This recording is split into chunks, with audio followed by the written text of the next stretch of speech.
My name is Thorsten Overgaard. I'm a Danish photographer. I travel the world taking photographs and teaching photography.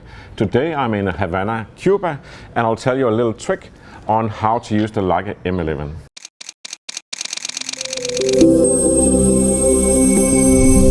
Before I get into it, below the video here there's a link to a free ebook I wrote about some of the iconic photographs through time and the photographs who took them. And I also write about how I photograph and why I photograph. And also as a bonus, there's a download to free styles and presets for Capture One and Lightroom, and that's the handful of presets that I use to get the Leica look in black and white and color. You could say maybe it's my look, but it's a presets and styles that works for Capture One and Lightroom, and they work for Sony, Canon, any camera brand, Olympus, and give that look. Normally it's $48. Today it's free. You just put in your email and the code in the link below, and you will have it in a few minutes.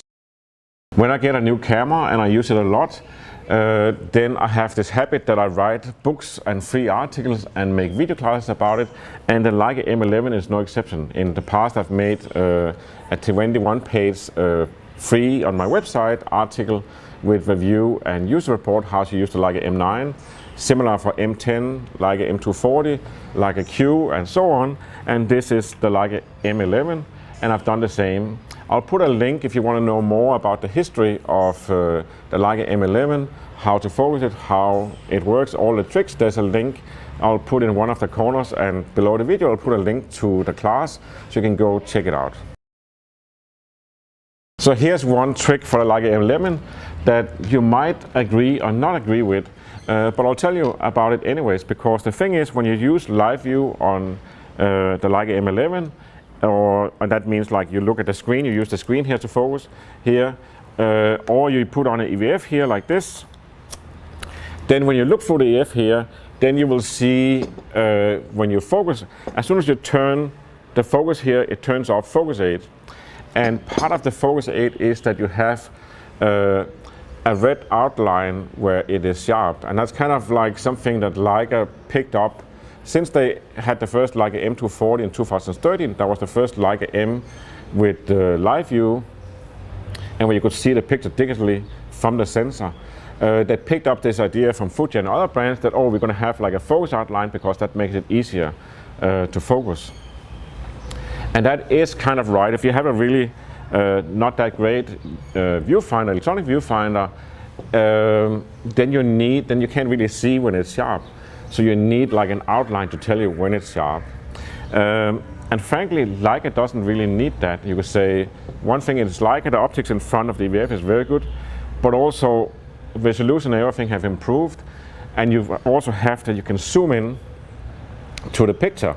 So once you focus, you zoom in 5x or 10x, and then you can actually see the detail you're focusing on. So you don't need the red outline.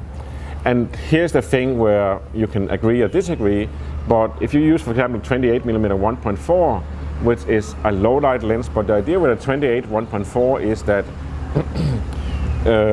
you have narrow depth of field, and it's a very sharp lens where it is in focus, and then it's blurred in the foreground and background. And the whole point with that lens is that's the look you want, but of course you want what you focus on to be sharp. And the way that the focus outline works when you use that lens is that you focus, and now you get the outline, and you think that's great. Now that the photo is in focus. And then you take the photo, but when you get home to the computer, you'll see the focus is actually off. So you think, what did I do wrong? Like, what could I possibly do wrong? Well, you didn't do anything wrong. What happened is that the outline shaded for the actual picture, you can't see when the focus is right. The camera tells you that it's right because it's within acceptable focus. It's so sharp a lens, so to the camera it seems like this is okay. And it's almost like the focus peaking is made for lenses that is not 1.4, they're like 2.0, 2.8. But here you're working with narrow focus field. And what you do is simply you turn off the red outline, and now you can see the picture. You can see when it's in focus or not in focus. And I said, oh, but I need this. No, you don't. If you turn it off, you will see that you can actually see when the photo looks sharp, it is sharp. It's very simple. You can just trust your eyes. And to do that, you have to go into the menu, and it's kind of like hidden deep down in the menu, because you have to go here to menu page number 3. And then you go down here, you have something called Capture Assistance. Weird name, but that's what it's called, in the bottom of the screen. And then you can right click that one and you have info profiles. Then you right click that, and then you have info profile number 1, you right click that one. And then the screen looks something like this.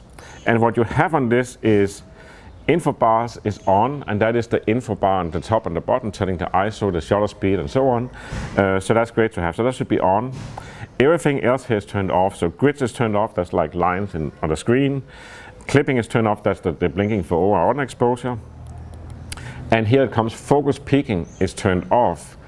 So when that is turned off, you have no peaking, means you have no red outlines. And then also in this one I turned off level gouge, that's like so you can stabilize the camera so it's in the lines are straight. And histogram is off. You could have histogram on. Some people like that. I don't read it. I don't look at them. I don't read them. So I don't need it. I turn it off. That's basically all. And when you go out of this menu, now you could say this info profile number 1, whatever it is on. And the only thing in the profile is info bars. But it's also the menu that controls that you have this red outline is off. So that's the simplicity of it, and it makes it much easier for you to control the camera and control the focus, because you can actually see now if it's in focus. And believe me, when it looks right, it is right. That's all I had of tricks today on the Leica M11. Remember, if you want to have the full package and have the full history of the Leica M11, all the tricks, how to focus, how to set things, how to edit and so on, then click on the link below the video. I'll also put a link in one of the corners here, so you can go see the class and have similar classes on the Leica Q, Leica SL, Leica M9, and so on. That's all I had to say for today. Remember, till I see you the next time, to always wear a camera. And thank you for watching, and remember the free book and presets and styles below the video.